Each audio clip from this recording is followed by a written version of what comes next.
You may have a gold mine hidden in your bedroom drawers. Old jewelry you can turn into cold, hard cash. So what's the best way to do that? Join me on a voyage of discovery. Yarr! Look at all that buried treasure, buried not by Captain Jack Sparrow, but by local folks like Mary Joseph and Pan Moffett.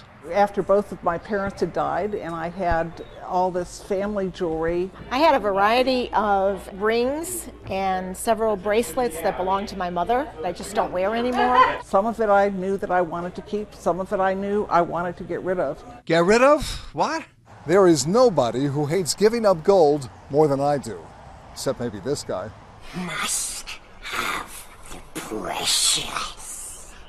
But who can resist the lure these days to sell gold you never even wear? A lot of our clients are selling gold because of the economy. Gold is at the highest levels it's been in decades. Now, how should you sell to avoid getting ripped off by pirates?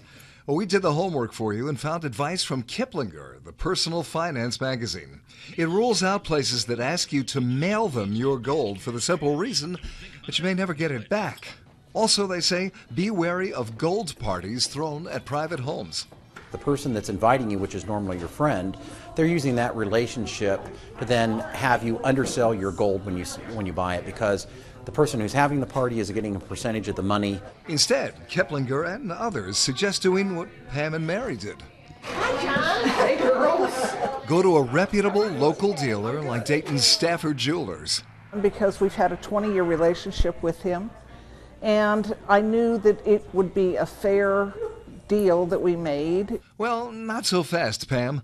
Even John Stafford suggests shopping around for the best price, which actually is easy here in the Gem City because Dayton, Ohio has the largest concentration of jewelry stores anywhere in the state of Ohio.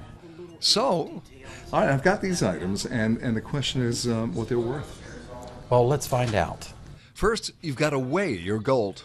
And you want to make sure that the scales that are being used have been certified by Montgomery County. Then, the higher the carat number, you see the 14 there? The higher the percentage of gold. But instead of relying on engraved numbers like that, many dealers will do a scratch test on an unexposed surface. Then, the way that we test is through an acid test. And the strength of the acid will tell us the purity of the gold. a reputable dealer will also tell you when your jewelry is worth more than just its melted down gold content. And that would be a piece that would be from a famous designer like Tiffany, Cartier, Van Cleef & Arpels. Now, once you've made money selling your gold, and most honest sellers do pay by check to discourage thieves, should you then invest in gold as a commodity? We asked one of Fifth Third Bank's top investment experts. The price of gold's actually been flat over the past year. What has picked up in value, for instance, is grain prices over the last year. And livestock and lots of other commodities you can buy in a kind of mutual fund.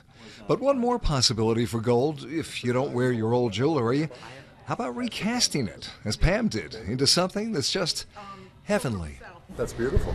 Thanks. Into something that I wear on a daily basis, or at least on a weekly basis, as part of my profession as a pastor. Yes, that's Pastor Pam Moffett of Pilgrim South United Church of Christ. To see all the great tips in that Kiplinger report, just go to our website. We got lots of advice there on selling gold. It's fox45now.com. Click News Links.